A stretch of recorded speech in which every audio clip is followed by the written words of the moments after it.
समस्त को शुभ अभिनंदन यही नूतन ज्ञानकौशल को जहाँ मध्य आम दूरे थी आमर पाठ्यपुस्तक विषय आलोचना करें एवं विभिन्न विषय भितर जानीपे मु पूर्वर एक वीडियो ओडिया साहित्यर देइथिली जहाँकि तुमर दशम श्रेणी प्रथम विषय भीमंक सिंहनाद रड़ी पठितांशु आसी सही पद्य आमे किभली भाव महाभारत दुर्योधन किपरि भाव व्यास सरोवर आत्मगोपन करथिला एवं व्यास सरोवर ताकू युद्ध डाकरा देवाई पांडव माने केउ केउ पदक्षेप नहीं कहार आश्रय नहीं ता विषय आलोचना करथिले। अति सुंदर भाव माटीर महाकवि व्यास ओडिशार व्यास तथा आदिकवि शारदा दास यही भीमंक सिंहनाद रड़ी पद्यटी लिखिछंती जहाँकि तांकर शारदा महाभारत आसी अछि एवं पूर्व क्लास आम आलोचना करथिले ता तांकर शारदा महाभारत आसी अछि एवं दांडीवृत रचित होइछि। सही पद्यर आम 12टी पद पढ़ी बाकी पद गुड़ी को आज आम आलोचना करवा स्टेप बाय स्टेप। तेबे वीडियो को भल भाव देखु एवं जहाँ किसी डाउट थी वीडियो देखा समय रे ताकू तुम्हें माने खातार नोट करिवो एवं परवर्ती समय रे आलोचना पई मते जणैबो जहाँफल जेउठी दोष त्रुटि थिबो ताकू आम आलोचना करी समाधान करिवा। तेबे चल देखिबा आगामी पार्ट गुड़ी को।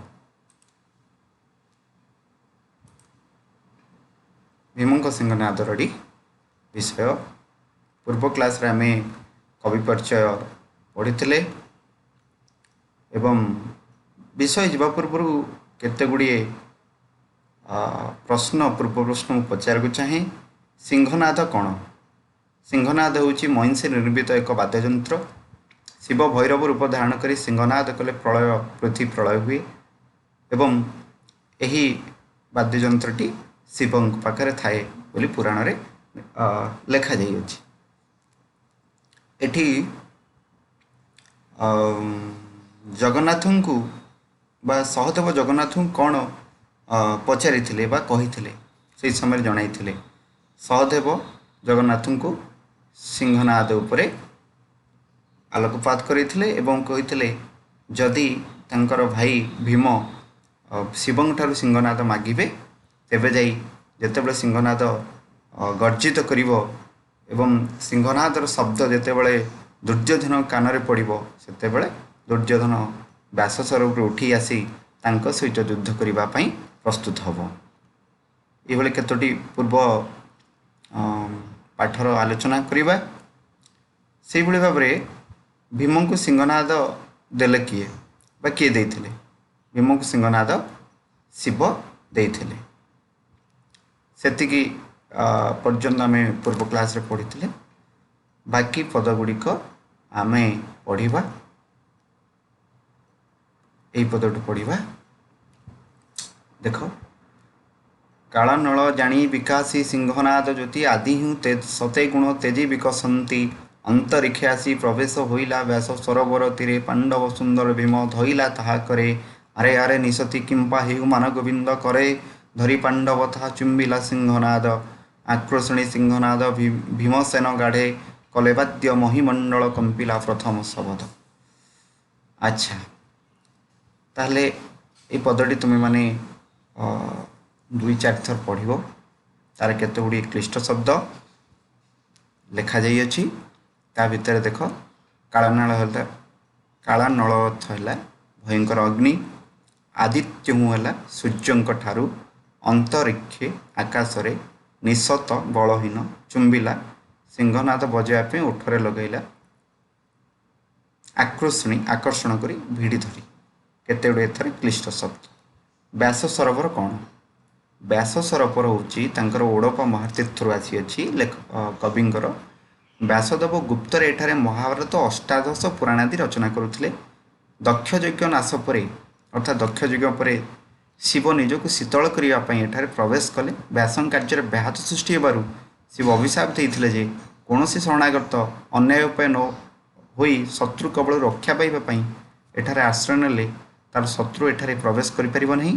ଯଦି ବଳପୂର୍ବକ ପ୍ରବେଶ କରେ ତେବେ ସେ ଶତ୍ରୁ ଧ୍ୱଂସ ହୋଇଯିବ। ଅର୍ଥାତ୍ ବ୍ୟାସ ସରୋବର ଏଭଳି ଏକ ସରୋବର, ଶିବଙ୍କର ଏକ ଅଭିଶାପ ଥିଲା ଏହି ସରୋବର ଭିତରେ ଯିଏ ଶରଣ ନେଇଥିବ, ନିଜକୁ ରକ୍ଷା କରିବା ପାଇଁ ଆତ୍ମଗୋପନ କରିଥିବ, ତାର ଶତ୍ରୁ ଯେତେବେଳେ ଏହି ସରୋବରକୁ ପ୍ରବେଶ କରିବେ ତାହେଲେ ତାଙ୍କର ବଳ ନଷ୍ଟ ହୋଇଯିବ, ଅର୍ଥାତ୍ ସେମାନେ ବିଜୟ କରିପାରିବେ ନାହିଁ। ଏହି ବ୍ୟାସ ସରୋବର ଭିତରେ ଦୁର୍ଯ୍ୟୋଧନ ନିଜକୁ ଆତ୍ମଗୋପନ କରିଥିଲା ବା ଲୁଚିକି ରହିଥିଲା ପାଣ୍ଡବମାନଙ୍କ ଭୟରେ। ତେଣୁ ଏହି ବ୍ୟାସ ସରୋବର ଉଦ୍ଧାର କରିବା ପାଇଁ ତାକୁ ଯୁଦ୍ଧମ ଡାକରା ଦେଇ ଡାକିବା ପାଇଁ ସିଂହନାଦର ଆବଶ୍ୟକ ହୋଇଥିଲା। ବର୍ତ୍ତମାନ ସେ ପଦଗୁଡ଼ିକୁ ଆମେ ଦେଖିବା। କାଳ ନଳ ଜାଣି ବିକାଶୀ ସିଂହନାଦ ଜ୍ୟୋତି, ଆଦିତ୍ୟହୁଁ ସତେ ଗୁଣ ତେଜ ବିକାଶନ୍ତି। କାଳନଳ ଅର୍ଥ ହେଲା ଭୟଙ୍କର ଅଗ୍ନି, ଆଦିତ୍ୟ ହେଲା ସୂର୍ଯ୍ୟ। ଅର୍ଥାତ୍ ଯେତେବେଳେ ସିଂହନାଦଟି ଦେବା ପାଇଁ ଶିବ ଆଦେଶ ଦେଇଛନ୍ତି ସିଂହନାଦକୁ ଗତି କରିବା ପାଇଁ, ସେତେବେଳେ ଏକ ଭୟଙ୍କର ଅଗ୍ନି ସାରା ଦିଗ୍ବଳୟରେ ବିକଶିତ ହୋଇଛି ଏବଂ ସେ ଜ୍ୟୋତି ଅର୍ଥ ଆଲୋକ, ସିଂହନାଦର ଆଲୋକରେ ଏକ ଭୟଙ୍କର ଅଗ୍ନି ସୃଷ୍ଟି ହୋଇଛି ବାତାବରଣରେ ବା ଧରାପୃଷ୍ଠରେ। ଯେଉଁ ତେଜ ବା ରଶ୍ମି ଆଦିତ୍ୟ ଅର୍ଥାତ୍ ସୂର୍ଯ୍ୟଙ୍କ ଠାରୁ ଆହୁରି ବଢ଼ିଯାଇଛି, ଅର୍ଥାତ୍ ଏତେ ତେଜ ଜ୍ୟୋତି ଥିଲା ସେ ସିଂହନାଦରେ ଯେ ସେ ସିଂହବାଦରେ ସମଗ୍ର ପୃଥିବୀ ତଥା ଧରିତ୍ରୀ ବିକଶିତ ହୋଇଛି, ସୂର୍ଯ୍ୟଙ୍କ ଠାରୁ ଆହୁରି ତେଜ ବଢ଼ିଯାଇଛି ବୋଲି କବି ଏଠାରେ ବର୍ଣ୍ଣନା କରିଛନ୍ତି। ଅନ୍ତରୀକ୍ଷ ଆସି ପ୍ରବେଶ ହୋଇଲା ବ୍ୟାସ ସରୋବର ତୀରେ, ପାଣ୍ଡବ ସୁନ୍ଦର ଭୀମ ଧଇଲା ତାହା କରି। ଅର୍ଥାତ୍ କ'ଣ ହେଲା ନା ଅନ୍ତରୀକ୍ଷ ଅର୍ଥ ଆକାଶରୁ ଆସିଲା। ଆକାଶ ମାର୍ଗରୁ କ୍ଷିପ୍ର ଗତିରେ ସତେଗୁଡ଼ ହୋଇ ତେଜ ବିକାଶ ହୋଇ ଏକ ଆଲୋକମୟ ଜ୍ୟୋତି ଧାରଣ କରି ସେହି ସିଂହନାଦଟି ଆସି ବ୍ୟାସ ସରୋବରରେ ପହଞ୍ଚିଲା। କାହିଁକି ବ୍ୟାସ ସରୋବରରେ ପହଞ୍ଚିଲା? ଯେହେତୁ ବ୍ୟାସ ସରୋବରରେ ଭୀମ ଉପସ୍ଥିତ ଥିଲା ଏବଂ ସେହି ସିଂହନାଦର ଆବଶ୍ୟକ କରୁଥିଲା, ସେଥିପାଇଁ ସେ ଭୀମଙ୍କ ନିକଟରେ ଆସି ପହଞ୍ଚିଲା। ଯେତେବେଳେ ଭୀମଙ୍କ ନିକଟରେ ଆସି ପହଞ୍ଚୁଛି, ଭୀମ ତାକୁ ଅତି ଆନନ୍ଦର ସହିତ ଅତି ଖୁସିର ସହିତ ତାକୁ ଧରିଛନ୍ତି। ଆରେ ଆରେ ନିଶତ କିମ୍ପା ହେଉ ମାନ ଗୋବିନ୍ଦ, କରେ ଧରି ପାଣ୍ଡବ ତାହା ଚୁମ୍ବିଲା ସିଂହନାଦ। ଆରେ ଆରେ ନିଶତ ହେଲା ବଳହୀନ। ଭୀମ ଏକଥା କହୁଛି ଦୁର୍ଯ୍ୟୋଧନ। ଆରେ ଆରେ ନିଶତ କିମ୍ପା ହେଉ ମାନ ଗୋବିନ୍ଦ, ଆରେ ବଳହୀନ, ତେଜହୀନ, ମୂର୍ଖ, ମହାମାନି, ଏହିଭଳି ଭାବରେ କଟୁ ସମାଲୋଚିତ କରି ଭୀମ କହୁଛି ତୋର ଆଉ ବଞ୍ଚିବାର ରାହା ନାହିଁ, ତୋର ବର୍ତ୍ତମାନ ଶେଷ ସମୟ ଆସିଯାଇଛି। ଯେହେତୁ ମୋ ପାଖେ ବର୍ତ୍ତମାନ ବା ଭୀମଙ୍କ ପାଖେ ଯେତେବେଳେ ସିଂହନାଦ ପହଞ୍ଚି ଯାଇଛି, ସେ ଅତି ଆନନ୍ଦର ସହିତ ମାନ ଗୋବିନ୍ଦକୁ ଭର୍ତ୍ସନା କରିଛନ୍ତି। କରେ ଧରି ପାଣ୍ଡବ ତାହା ଚୁମ୍ବିଲା ସିଂହନାଦ। ଚୁମ୍ବିଲା ଅର୍ଥ ଏଠାରେ ସିଂହନାଦ ବଜାଇବା ପାଇଁ ଓଠରେ ଲଗାଇଲେ। ଓଠ ଦ୍ୱାରା ଯେତେବେଳେ ବାୟୁ ପ୍ରସାରିତ ହେବ ସିଂହନାଦକୁ, ସେତେବେଳେ ସେ ବାଦ୍ୟ ରୂପ ଧାରଣ କରିବ। ତେଣୁକରି ସିଂହନାଦ ବଜାଇବା ପାଇଁ ଭୀମ ଅଗ୍ରସର ହେଲେ। ଆକର୍ଷଣ ତ ଆକର୍ଷଣ କରି ଭିଡ଼ି ଧରି ସିଂହନାଦ ଭୀମସନ ଗାଢ଼େ କଲେ ବାଦ୍ୟ ଏବଂ ତାହାପରେ ଅତି ଆନନ୍ଦର ସହିତ ଆକର୍ଷ ସହିତ ଭିଡ଼ି ଧରି ସେହି ସିଂହନାଦଟିକୁ ବଜାଇବା ପାଇଁ ସେ ଜୋରରେ ବଜାଇବା ପାଇଁ ପ୍ରସ୍ତୁତ ହେଲେ ଏବଂ ବଜାଇଲେ। ମହିମଣ୍ଡଳ କମ୍ପିଲା ପ୍ରଥମ ଶବଦ। ଏଠାରେ ପ୍ରଶ୍ନ ଆସିବ ଯେ ଯେତେବେଳେ ସେ ପ୍ରଥମ ଥର ବଜାଇଲେ ସିଂହନାଦ, ତାହେଲେ କ'ଣ ହେଲା? ମହିମଣ୍ଡଳ ଅର୍ଥାତ୍ ସାରା ଭୂମଣ୍ଡଳ କମ୍ପିବାକୁ ଲାଗିଲା। ପ୍ରଥମ ରଡ଼ିରେ ପୃଥିବୀର କି ବିଲକ୍ଷଣ ଦେଖାଗଲା, ଅର୍ଥାତ୍ ସାରା ପୃଥିବୀ କମ୍ପିବାକୁ ଲାଗିଲା। ତେବେ ଏଇ ଥିଲା 2, 2, 4, 6, 8ଟି पाद अर्थात 4टी पद। सिंहनाद क्या पाखक आसला प्रश्न एठार जदि आसब सिंहनाद क्या पाखक आसला सिंहनाद भीम पाखक आसला शिव द्वारा प्रदत्त सिंहनाद भीम पाखक आसला। सिंहनाद पाई भीम किपरि प्रसन्न हेले सिंहनाद जितेबाला भीम पाइले से किपरि प्रसन्न हेले ये लिखाई अंतरिक्ष आसी प्रवेश होइला व्यासस्वर भितर पांडव सुंदर भीम धोइला ताहा करे नहीं आरे आरे निषद किंपा हेउ मानगोविंद करे धरी पांडव ता चुमिला सिंहनाद अति प्रसन्न होला एवं प्रसन्न होई से दुर्योधन को बलहीन और तेजहीन कही संबोधित करिछि। काहेकि महीमंडल कंपिला काहेकि महीमंडल कंपिला सिंहनादर बाध्य हेबा द्वारा महीमंडल कंपिथिला। तापर पदକୁ ଯିବା नलिनी पत्रे जेह्ने पड़ंतेणी पानी पृथ्वी दल दलित कंपई मेदिनी संचा छाड़ी करी जे बुलाई मंदर मान गोविंद निद्रा भांगी उठी बसिला धातिकर कोण आरके रड़िए देला वीर भीम छड़लक्ष योजन आकाशे कंपिला विरचम पाताले अनंत नागर कंपिला फेरु नवद्वीप सपत सागर कंपिला तलमल होइला कि मेरु अर्थात या आलोचना करिबा जेते बेले सिंहनाद भीम पहुँचैला कौन कौन सब परिवर्तन पृथ्वीर देखागला। प्रथमे पृथ्वी कंपिबाकू लागिला भूमंडल कंपिबाकू लागिला तापरे कौन कौन सब हैला। नलिनी पत्रे जेह्ने पड़ंतेणी पानी पृथ्वी दल दलित कंपई मेदिनी नलिनी पत्र है पद्म पत्र पद्मर अन्य नाम व प्रतिशब्द एठार है नलिनी अर्थात पद्म पत्र रे जेते बेले पानी पड़े से कौन हुए एकाठी रही पारे नहीं से ढल ढल हुए नहीं नलिनी पत्र जेते बेले पानी पड़े से ढल ढल हुए बा एकाठी रही पारे नहीं दल दलित हुए बा थरी जाए जेमिति पद्मपत्र पानी पड़िले हुए सेमिति पृथ्वी एठी कंपेयर करा जाइछि नहीं नलिनी सहित पृथ्वी को पानी सहित कंपन को कहार ना सिंहनादर पृथ्वी दल दलित कंपई मेदिनी से भलिया मेदिनी कौन है बा धरापृष्ठ कौन है जेमिति पद्मपत्र पानी पड़िले कंपन सृष्टि हुए बा ढल ढल हुए एकाठी स्थिर हो रही पारे नहीं से पृथ्वी माने थरहर हेबारे लागिला बा भूमिकंप सदृश सृष्टि है।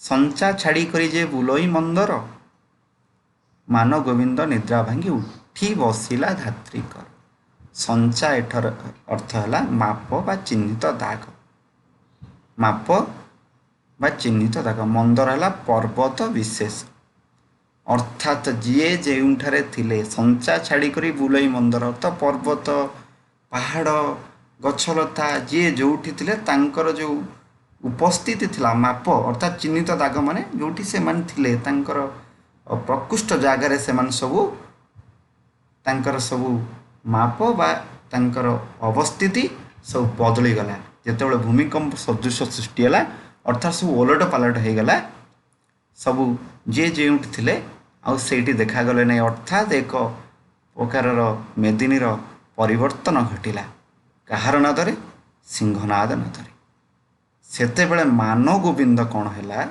मान गोविंद निद्रा भांगी उठी बसिला धात्रिकर शीघ्र धात्रिकर अर्थ है शीघ्र निद्रा भांगी अर्थ निद्रा त्याग कर अर्थात व्यास सरोवर रे अति खुशीर सहित सी जो निद्रारे शोईला तार युद्ध कथा मन पड़ू ना महाभारत कथा मन पड़ू ना पांडव माने जेते डाकुथिले तार कर्णपात हो नथिला किंतु जेते बेले सिंहनादटी ता कानरे बसिची रड़ीटी जेतले आसी ता कानरे उपस्थित होईची हठात मान गोविंद निद्रा भंग करिची अर्थात निद्रु उठी बसिची पुणी आरके रड़िए दिला भीमवीर तापर द्वितीय रड़ी देला क्यों रड़ी सिंहनाद रड़ी पुण आरके रड़िए दिला भीमवीर छड़ लक्ष योजने आकाशे कंपिला विरजम कौन है द्वितीय रड़ी रे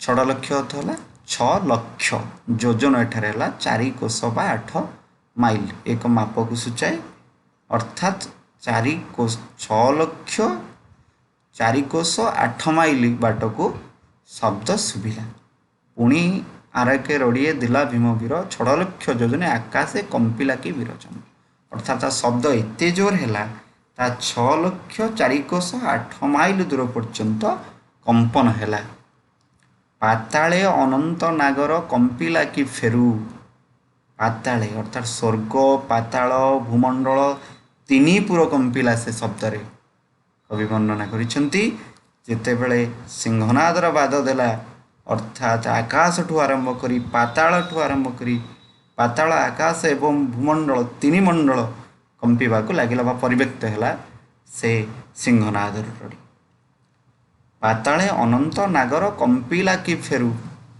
अनंत है अनंत नाग कंपिला कि फेरू फेरू अथला फणा बा सर्पर फणा अर्थात ये शब्द जिते बसिला अनंत नाग हलीगले बा जी बासुकी जे भूपृष्ठ को धरी रखिंट पौराणिक कथावस्तु आधार आमर पातालपुर रे बासुकी नाग बा अनंत नाग अधिष्ठित होती एवं से ये जो मेदिनी को बा पृथ्वी को बा धरापृष्ठ को तांकर मथारे रखिंट बोली पुराण रे वर्णित होइछि अर्थात जिते बड़े बासुकी बा अनंत नाग कंपन दियंती बा सृष्टि करती कथार अच्छी भूमिकंप सृष्टि होता है तेणु ये शब्द जिते बसिला अनंत नागर कौन है फणा ब फणु कंपिबा को लगिला नवदीप सपत सागर कंपिला टलमल होइला कि मेरु नवदीप नवदीप अर्थ एठारे हेउछि 9 गोटी दीप जहाँ तुमर क्लिष्ट शब्द रे वर्णना करा जाइछि 9टी दीप है इंद्रदीप नागदीप सौम्यदीप गंधर्वदीप वरुणदीप कमेरुमानदीप गौस्तिमानदीप ताम्रपर्णदीप कुमारिका दीप इत्यादि ये सब स्कंद पुराण अनुसार आलोकपात होती स्कंद पुराण अनुसार ये हूँ 9 गोटी दीप ये 9 गोटी दीप समेत सागर सागर समुद्र एवं पाताल आकाश धरित्री मेदिनी जहाँ कहब ताहा कंपिबा को लगिला द्वितीय रड़ी ये थिला 3टी पदर विश्लेषण प्रश्न को जीवा द्वितीय थर सिंहनाद रड़ी रे सौर जगतर की विलक्षण देखागला सौर जगत कौन है सौर जगतर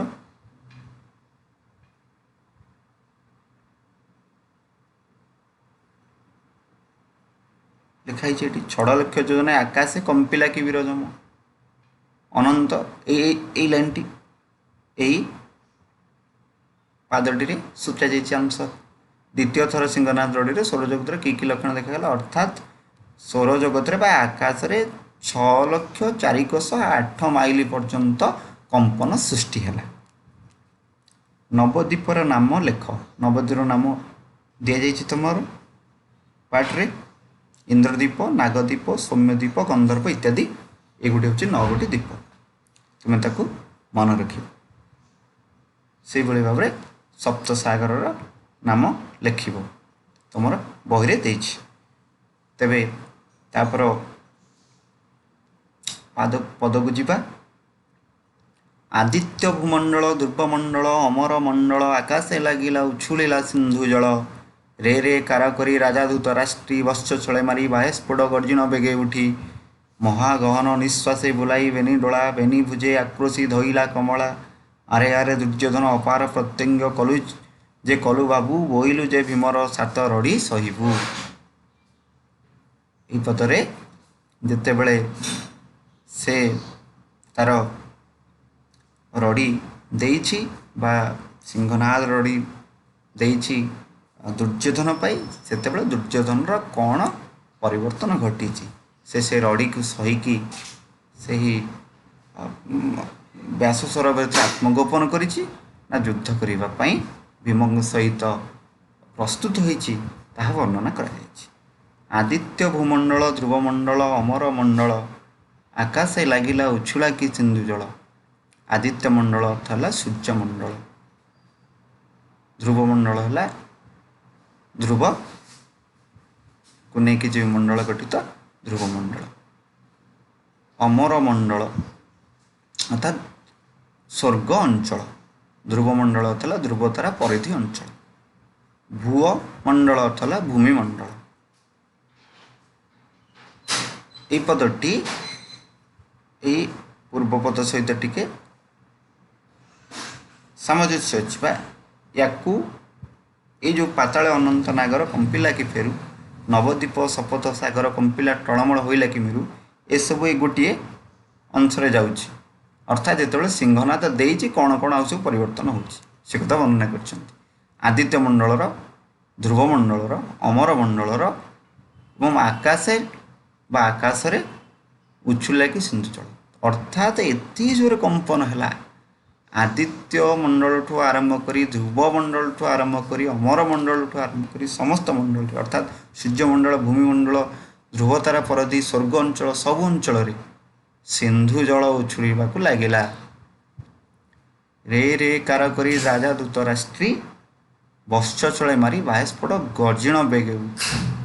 ଅର୍ଥାତ୍ ଆଉ ଦୁର୍ଯ୍ୟୋଧନ ସହିପାରିଲା ନାହିଁ, ନିଜକୁ ଯୁଦ୍ଧ କରିବା ପାଇଁ ଗର୍ଜନ ଦେଇ ପ୍ରସ୍ତୁତ ହୋଇସାରିଛି। ମହାଗହନ ନିଶ୍ୱାସ ବୁଲାଇ ବେନି ଡୋଳା, ବେନି ଭୁଜେ ଆକ୍ରୋଶୀ ଧଇଲା କମଳା। ଆକ୍ରୋଶୀ ଅର୍ଥ ହେଲା ଆକର୍ଷଣ କରି, ଅର୍ଥାତ୍ ଭିଡ଼ି କରି ଧରିଲେ। କିଏ ଧରିଲେ ନା କମଳା। କମଳା ଏଠାରେ କାହାକୁ କୁହାଯାଇଛି? କମଳା ଏଠାରେ ମାତା ଲକ୍ଷ୍ମୀଙ୍କୁ କୁହାଯାଇଛି। ମହାଗହନ ଅର୍ଥ ଅତି ଗମ୍ଭୀର, ବେନି ଭୁଜେ ଅର୍ଥ ଦୁଇ ହାତରେ।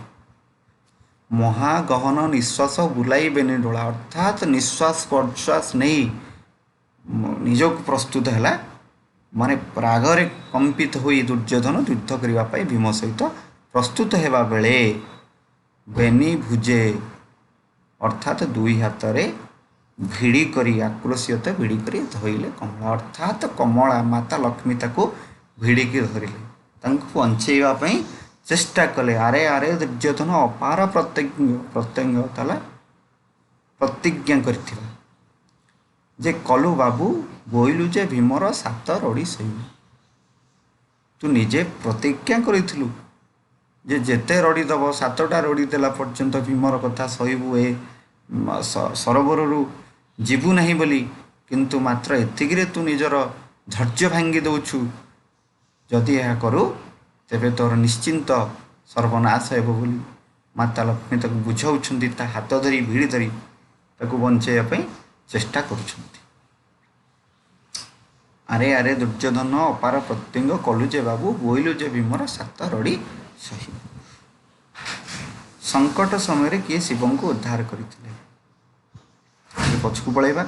ସଙ୍କଟ ସମୟରେ ଶିବଙ୍କୁ ଭୀମ ଉଦ୍ଧାର କରିଥିଲେ। ଭୀମଙ୍କୁ ସିଂହନାଦ ଦେଲେ କିଏ? ଭୀମଙ୍କୁ କିଏ ସିଂହନାଦ ଦେଲେ? ଭୀମଙ୍କୁ ସିଂହନାଦ ଶିବ ପ୍ରଦାନ କରିଥିଲେ। କ'ଣ ପାଇଁ ଭୁବନ କମ୍ପିଲା? ସିଂହନାଦର ବାଦନ ଦ୍ୱାରା ଭୁବନ କମ୍ପିଥିଲା। ସିଂହନାଦର ଯେତେବେଳେ ଭୀମ ସିଂହନାଦ ବାଦନ କରିଥିଲେ ସେତେବେଳେ ଭୁବନ ବା ଧରାପୃଷ୍ଠ କମ୍ପିଥିଲା। ଏଠାରେ ମହାଲକ୍ଷ୍ମୀ ଦୁର୍ଯ୍ୟୋଧନ କ'ଣ କହି ବାହାରକୁ ଯିବା ପାଇଁ ବାରଣ କରିଥିଲେ? ଏଠାରେ ମହାଲକ୍ଷ୍ମୀ ଦୁର୍ଯ୍ୟୋଧନକୁ ମନେ ପକାଇ ଦେଇଥିଲେ ଯେ ତୁ ଦୁର୍ଯ୍ୟୋଧନର ସାତଟି ରଡ଼ି ସହିବୁ, ତେଣୁକରି ଏତିକିରେ ତୁ ଯଦି ନିଜକୁ ଧୈର୍ଯ୍ୟ ଭାଙ୍ଗି ଦେଉଛୁ ତାହେଲେ ନିଶ୍ଚିନ୍ତ ତୋର ସର୍ବନାଶ ହୋଇପାରେ। ଆରେ ଆରେ ଦୁର୍ଯ୍ୟୋଧନ ଅପାର ପ୍ରତିଜ୍ଞ କଲୁ ଯେ କଲୁ ବାବୁ, ପ୍ରତିଜ୍ଞ କଲୁ ବାବୁ ବୋଇଲୁ ଯେ ଭୀମର ସାତ ରଡ଼ି ସହିବୁ। ଅର୍ଥାତ୍ ଦୁର୍ଯ୍ୟୋଧନ ପଦ୍ମନାରାୟଣ ହୋଇଥିବାରୁ ଲକ୍ଷ୍ମୀ ତାଙ୍କ କାନ୍ଧରେ ଥିଲେ। ସେ ଚାଲିଲେ, ପଦ ପାଦରେ ସ୍ୱର୍ଣ୍ଣ ପଦ୍ମ ଫୁଟୁଥିଲା ପରେ ଶାଳ ମଧ୍ୟ ବର୍ଣ୍ଣିତ ହୋଇଛି। ଏବଂ ମାତା କମଳା ଦୁର୍ଯ୍ୟୋଧନକୁ ରକ୍ଷା କରିବା ପାଇଁ ଚେଷ୍ଟା କରିଥିଲେ। ଦୁର୍ଯ୍ୟୋଧନକୁ ବାହାରକୁ ନ ଯିବା ପାଇଁ କହିଥିଲେ, କାରଣ ଦୁର୍ଯ୍ୟୋଧନ ନିଜେ ପ୍ରତିଜ୍ଞା କରିଥିଲା ଯେ ଭୀମର 7ଟି ରଡ଼ି ସହିବା ପାଇଁ। ଆଉ କ'ଣ ଏଠି ପ୍ରଶ୍ନ ହୋଇପାରିବ? ଯେତେବେଳେ ସିଂହନାଦ କମ୍ପିବାକୁ ଲାଗିଲା ସେତେବେଳେ ଧ୍ରୁବମଣ୍ଡଳ, ଅମରମଣ୍ଡଳ ବା ଭୂମଣ୍ଡଳ କି ଅବସ୍ଥା ହୋଇଥିଲା? ଏପରେ ଯିବା ତାପରେ ପଦଗୁଡ଼ିକୁ। ମାନ ଗୋବିନ୍ଦ ରାଜା କମଳା ଭୁଜଟଣ୍ଡ ଦେଲା ପେଲି, ଅଧର ପୁଷ୍ଟ କରି ପଳା ଯେ ବୋଲି ବୋଲି। ମହାଲକ୍ଷ୍ମୀ ବୋଇଲି ଯେ ପଳାଉ ଅଛିନି ମୁହିଁ, ତୋହର ଭର୍ଚ୍ଛନା ବୋଲିବାକୁ ଥିଲେ ଯେ ବାଟ ଚାହିଁ। ଲଛି ବୋଲେ ଆବର ରଡ଼ିଏ ଯେବେ ସହିବୁ ପାମର, ଏ ଯେ ରଡ଼ି ସଇଲେ ତୋର ହୋଇବ ଆଜମ୍ବର। ଏତେ ବୋଲି ତତ୍କ୍ଷଣେ ଛାଡ଼ିଲେ ମହାଲକ୍ଷ୍ମୀ, କଦଳୀ ପତ୍ର ପାଏ କମ୍ପଇ ମହାତମୀ। 70 ଭାର ଗଦା ଘେନି କରସ୍ଥଳେ, ଖେପଇ ମାନ ଗୋବିନ୍ଦ ଯେ ଚିତ୍ତ ଅନ୍ତରାଳେ। ମାନ ଗୋବିନ୍ଦ ରାଜା କମଳା ଭୁଜଦଣ୍ଡ ଦେଲା ପେଲେ। এই ପଦଟି ଜାଣିବାକୁ ଗଲେ ପୂର୍ବ ପଦକୁ ଯିବାକୁ ପଡ଼ିବ। ଆରେ ଆରେ ଦୁର୍ଯ୍ୟୋଧନ ଅପାର ପ୍ରତ୍ୟଙ୍ଗ କଲୁ ଏଇଠି। ବେନି ଭୁଜେ ଆକ୍ରୋଶୀ ଧଇଲେ କମଳା। ବେନି ଭୁଜେ ଆକ୍ରୋଶୀ ଧଇଲେ କମଳା, ଅର୍ଥାତ୍ ମାତା କମଳା ତାକୁ ଧରି ପକାଇଛନ୍ତି ଯେ ବର୍ତ୍ତମାନ ତୁ ଏ ସରୋବର ଛାଡ଼ି ଯାଇପାରିବୁ ନାହିଁ। ମନେ ପକା, ତୁ ନିଜେ ପ୍ରତିଜ୍ଞା କରିଥିଲୁ ଯେ ଭୀମର 7 ରଡ଼ି ସହିବୁ। କିନ୍ତୁ ମାନ ଗୋବିନ୍ଦ ତାହା କଲା ନାହିଁ। ମାନ ଗୋବିନ୍ଦ କ'ଣ କଲା ନା ମାତା କମଳାଙ୍କୁ ଠେଲିଦେଲେ, ତାଙ୍କ ହାତକୁ ଠେଲିଦେଲେ। ଅଧର ପୁଷ୍ଟ କରି ପଳା ଯେ ବୋଲି ବୋଲି। ଅଧର ଅର୍ଥ ହେଲା ତଳ ଓଠ ବା ନିଜ ଓଠରେ ସେ କହିଲେ ଯେ ତୁମେ ଏଠାରୁ ପଳେଇ ଯାଅ ମାତା। ମାତା ଲକ୍ଷ୍ମୀଙ୍କର ଅନୁରୋଧ ବା ଉପଦେଶକୁ ଏଠାରେ ଆଗ୍ରହ କରିଛନ୍ତି ମାନଗୋବିନ୍ଦ। ମହାଲକ୍ଷ୍ମୀ ବୋଇଲେ ଯେ ପଳାଉ ଅଛିନି ମୁହିଁ। ମହାଲକ୍ଷ୍ମୀ ଏଠାରେ କିଏ? ମାତା ମହାଲକ୍ଷ୍ମୀ। ଏଥର ଏକ ପ୍ରତିଶବ୍ଦ ଲକ୍ଷ୍ମୀଙ୍କର ମହାଲକ୍ଷ୍ମୀ ବା କମଳା ଇତ୍ୟାଦିକୁ ବୁଝାଏ। ମହାଲକ୍ଷ୍ମୀ ବୋଲଇ ଯେ ପଳାଇ ଅଛିନି ମୁହିଁ, ତୋହର ଭର୍ଚ୍ଛନା ବୋଲିବାକୁ ଥିଲ ଯେ ବାଟ ଚାହିଁ। କ'ଣ ମାତା ଲକ୍ଷ୍ମୀ କହୁଛନ୍ତି? ଯେ ମୁଁ ପଳାଉ ଅଛିନି, ମୁଁ ପଳାଇ ଯାଉଥିଲି, ମୁଁ ଏଠାରେ ରହିବାକୁ ଆସି ନାହିଁ, କିନ୍ତୁ ତୋହର ଭର୍ଚ୍ଛନା ବୋଲିବାକୁ ଥିଲା ଯେ ବାଟ ଚାହିଁ। ଯେପର୍ଯ୍ୟନ୍ତ ତୋତେ ଭର୍ଚ୍ଛନା କରିନାହିଁ, ଗାଳି କରିନାହିଁ, ସେ ପର୍ଯ୍ୟନ୍ତ ମୁଁ ଯାଇପାରିବି ନାହିଁ। ଲଛି ବୋଲେ ଆବର ରଡ଼ିଏ ଯେବେ ସହିବୁ ପାମର, ଏ ରଡ଼ି ସହିଲେ ତୁରେ ହୋଇବୁ ଆଜମ୍ବର। ଆରେ ଦୁର୍ଯ୍ୟୋଧନ ମହାମାନି, ଯଦି ତୁ ଏ ରଡ଼ି ସହିବୁ ଭୀମର, ତାହେଲେ ତୁ ଅମର ହେଇଯିବୁ, ଅଜୟ ହେଇଯିବୁ ଏବଂ ଚିରଞ୍ଜୀବୀ ହୋଇପାରିବୁ। ଏକଥା କହି ମାତା ଲକ୍ଷ୍ମୀ ଭର୍ଚ୍ଛନା କରି ବୁଝେଇବାକୁ ଚେଷ୍ଟା କରିଛନ୍ତି ଦୁର୍ଯ୍ୟୋଧନଙ୍କୁ। ଲଛି ବୋଲେ ଆବର ରଡ଼ିଏ ଯେବେ ସହିବୁ ପାମର, ପାମର ତ ପାପୀ ବା ଅଧମ, ଏ ରଡ଼ି ସହିଲେ ତୁରେ ହୋଇବୁ ଆଜମ୍ବର। ଅର୍ଥାତ୍ ଏ ଭୀମର ରଡ଼ି ବା ସିଂହନାଦ ରଡ଼ି ଯଦି ତୁ ନିଜକୁ ସହ୍ୟ କରିପାରିଲୁ, ତାହେଲେ ତୁ ଆଜି ଅଜୟ ହେଇଯିବୁ, ଅମର ହେଇଯିବୁ, ଚିରଞ୍ଜୀବୀ ହୋଇପାରିବୁ। ଏତେ ବୋଲେ ତତ୍କ୍ଷଣେ ଛାଡ଼ିଲେ ମହାଲକ୍ଷ୍ମୀ, କଦଳୀ ପତ୍ର ପାଇ କମ୍ପିଲା ମହାତମୀ। ମହାତମୀ ଅର୍ଥ ହେଲା ମହାକ୍ରୋଧୀ। କଦଳୀ ପତ୍ର ପ୍ରାୟ କମ୍ପଇ ମହାତମୀ, ଅର୍ଥାତ୍ ମହାମାନି ଦୁର୍ଯ୍ୟୋଧନ, ମହାକ୍ରୋଧୀ ଦୁର୍ଯ୍ୟୋଧନ ଆଉ ସହିପାରିଲା ନାହିଁ। ମହାଲକ୍ଷ୍ମୀ ସେଇ ସଙ୍ଗେ ସଙ୍ଗେ ତାକୁ ଛାଡ଼ି ପଳେଇ ଗଲେ। ଯେହେତୁ ମହାଲକ୍ଷ୍ମୀଙ୍କ କଥାକୁ ଦୁର୍ଯ୍ୟୋଧନ ମାନିଲା ନାହିଁ, ଆଗ୍ରହ କରିଦେଲା, ମହାଲକ୍ଷ୍ମୀ ଦୁର୍ଯ୍ୟୋଧନଙ୍କୁ ଭର୍ଚ୍ଛନା କରି ତାଠାରୁ ଛାଡ଼ି ପଳେଇ ଯାଇଛନ୍ତି। 70 ଭାର ଗଦା ଘେନି କରସ୍ଥଳେ। 70 ଭାର ଗଦା ଅର୍ଥ ହେଲା ଦୁର୍ଯ୍ୟୋଧନର ଗଦାଦ୍ୱୟର ଓଜନ ହେଲା 70 ଭାର ଲେଖାଏ, ଅର୍ଥାତ୍ ତାର 2ଟି ଗଦାର ଓଜନ ହେଲା 70 ଭାର ସଦୃଶ। ଭାର ତୁମେ ଜାଣିଥିବ, ଭାର ଅର୍ଥାତ୍ ସବୁ କୃଷକ ବନ୍ଧୁମାନେ ଯେତେବେଳେ ତାଙ୍କର କ୍ଷେତରୁ ନିଜର ଶସ୍ୟକୁ ଆଣନ୍ତି, ଏକ ବାହାଙ୍ଗି ମାଧ୍ୟମରେ 2ଟି ଶସ୍ୟର ବିଛା 2 ପଟେ ଥାଏ, ତାକୁ କାନ୍ଧରେ ବୋହି ବୋହି ଆଣନ୍ତି, ତାକୁ ଭାର କୁହାଯାଏ। ତେଣୁକରି 70 ଭାର ଗଦା ଅର୍ଥାତ୍ 70 ଭାର ସଦୃଶ ତାର ଗଦାର ଓଜନ ଥିଲା। ସତୁରି ସତୁରି ଭାର ଗଦା ଘେନି କରସ୍ଥଳେ ଖେପଇ ମାନ ଗୋବିନ୍ଦ ଚିତ୍ତ ଅନ୍ତରାଳେ। ଅର୍ଥାତ୍ ଫୋପାଡ଼ି ଦେଇ ନିଜକୁ ଆତ୍ମସଂଯତ ହରାଇ ମାନ ଗୋବିନ୍ଦ ବର୍ତ୍ତମାନ ଯୁଦ୍ଧ କରିବା ପାଇଁ ଭୀମଙ୍କ ନିକଟରେ ପ୍ରସ୍ତୁତ ହେବା ପାଇଁ ଆଗଭର ହୋଇଅଛି। ଏହା ଥିଲା ଶେଷ ପଦ ଏହି ପଦ୍ୟାଂଶର ଏବଂ ବାକି ପ୍ରଶ୍ନ ଗୁଡ଼ିକୁ ଆମେ ଆଲୋଚନା କରିବା। ଦ୍ୱିତୀୟ ରଡ଼ିରେ ଦୁର୍ଯ୍ୟୋଧନ କିପରି ବାହାରକୁ ଆସିଲେ? ଦୁର୍ଯ୍ୟୋଧନ ମହାଲକ୍ଷ୍ମୀଙ୍କୁ କିପରି ଅବଜ୍ଞା କଲେ? ମହାଲକ୍ଷ୍ମୀ କାହିଁକି ଭର୍ତ୍ସନା କଲେ? ଭୀମଙ୍କୁ କିଏ ସିଂହନାଦ ଦେଲେ? ଏ ବାରମ୍ବାର ପ୍ରଶ୍ନ ଆସୁଛି। ଠିକ୍ ଅଛି। ଦ୍ୱିତୀୟ ରଡ଼ିରେ ଦୁର୍ଯ୍ୟୋଧନ କିପରି ବାହାରକୁ ଆସିଲେ? କିପରି ଆସିଲେ? ଏଇଠି ଦେଖ, ମାନଗୋବିନ୍ଦ ରାଜା କମଳ ଭୁଜଦଣ୍ଡ ଦେଲା ପିଲି ଅଧର ପୁଷ୍ଟ କରି ପଳା ଯେ ବୋଲି ବୋଲି ମହାଲକ୍ଷ୍ମୀ ବୋଇଲେ ଯେ ପଳାଉ ଅଛି ନିମୁହିଁ ତୋହର ଭର୍ଚ୍ଚନା ବୋଲିବାକୁ ଥିଲା ବଟ ଚାହିଁ। ଅର୍ଥାତ୍ ଦ୍ୱିତୀୟ ରଡ଼ି ଯେତେବେଳେ ଭୀମ ଦେଇଛନ୍ତି ସିଂହନାଦ ଦ୍ୱାରା, ସେ ମାତା ଲକ୍ଷ୍ମୀଙ୍କର କଥାକୁ ନ ମାନି ଅବଜ୍ଞା କରି ଅତି କ୍ରୋଧର ସହିତ କ୍ରୋଧୀ ଦୁର୍ଯ୍ୟୋଧନ ଅତି କ୍ରୋଧର ସହିତ ଭୀମଙ୍କ ସହିତ ଯୁଦ୍ଧ କରିବା ପାଇଁ ଆଗଭର ହୋଇଅଛି। ଦୁର୍ଯ୍ୟୋଧନ ମହାଲକ୍ଷ୍ମୀଙ୍କୁ କିପରି ଅବଜ୍ଞା କଲେ? ଦୁର୍ଯ୍ୟୋଧନ ମହାଲକ୍ଷ୍ମୀଙ୍କର ଉପଦେଶକୁ ଏଠାରେ ମାନିନଥିଲେ। ମାତା ମହାଲକ୍ଷ୍ମୀ ଦୁର୍ଯ୍ୟୋଧନକୁ ବୁଝାଇଥିଲେ ଯଦି ସେ ଭୀମର ଏହି ରଡ଼ିକୁ ସହିଯିବ ତେବେ ସେ ଅଜୟ ଏବଂ ଅମର ହୋଇପାରିବ, କିନ୍ତୁ ଏହାକୁ ଦୁର୍ଯ୍ୟୋଧନ ଅବଜ୍ଞା କରିଥିଲେ। ମହାଲକ୍ଷ୍ମୀ କାହିଁକି ଭର୍ତ୍ସନା କଲେ? ଯେତେବେଳେ ମହାଲକ୍ଷ୍ମୀ ଦୁର୍ଯ୍ୟୋଧନକୁ ବୁଝାଇଥିଲେ ଯେ ଯଦି ସେ ଭୀମଙ୍କର ସେ ରଡ଼ିକୁ ସହିଯିବ ତେବେ ସେ ଅମର ହୋଇଯିବ, କିନ୍ତୁ ଦୁର୍ଯ୍ୟୋଧନ ତାହାକୁ ଅବଜ୍ଞା କରିଥିବା ହେତୁ ମାତା ଲକ୍ଷ୍ମୀ ଭର୍ତ୍ସନା କରିଥିଲେ। ଭୀମଙ୍କୁ କିଏ ସିଂହନାଦ ଦେଲେ? ଶିବ ଭୀମଙ୍କୁ ସିଂହନାଦ ଦେଇଥିଲେ। ଏଇ ଥିଲା କେତେ ଗୁଡ଼ିଏ ପ୍ରଶ୍ନ। ସେମିତି ପ୍ରତିଶବ୍ଦ କୁହ। କର ଅର୍ଥ କ'ଣ? ରାଜା ଅର୍ଥ କ'ଣ? ଚିତ୍ତ ଅର୍ଥ କ'ଣ? ଆଉ ଗୋଟିଏ ବା ଦୁଇଟି ପ୍ରତିଶବ୍ଦ କହିବ। ବିପରୀତ ଶବ୍ଦ କହିବ ରାଜାର କ'ଣ ହେବ, ଏହାକୁ ତୁମେ ଆନ୍ସର କରିବ।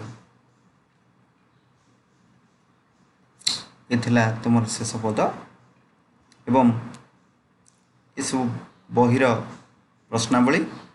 ତାହାକୁ ତୁମେ ବହିରୁ ଲେଖିବ। ଯଦି ବହି ନଥିବ ତାହେଲେ ଏହି ସେଟିଂରୁ ବା ଏହି PDF-ରୁ ତୁମେ ତାକୁ ଖାତାରେ ଉତାରି କରି ସମସ୍ତ ପ୍ରଶ୍ନର ଆନ୍ସର ଦେବ। ଇଏ ଥିଲା ତୁମର ଶେଷ ଭାଗ ଭୀମଙ୍କ ସିଂହନାଦ ରଡ଼ି। ଆମେ ଏ ବିଷୟରେ ପୁଙ୍ଖାନୁପୁଙ୍ଖ ଆଲୋଚନା କଲେ ଦୁଇଟି ଭିଡ଼ିଓରେ। ପ୍ରଥମ ଭିଡ଼ିଓରେ ମୁଁ 12ଟି ପଦ ବିଷୟରେ ଆଲୋଚନା କରିଥିଲି। ଏହାପରେ ବାକି 14ଟି ପଦକୁ ଆମେ ଆଜି ଆଲୋଚନା କଲେ। ଏହା ଭିତରେ କୌଣସି ସନ୍ଦେହ ଆଦି ଥିଲେ ତାହାକୁ ତୁମେ ଅବଗତ କରାଇବ ଏବଂ ଏ ବିଷୟଟିକୁ ଭଲ ଭାବରେ ବୁଝିବ।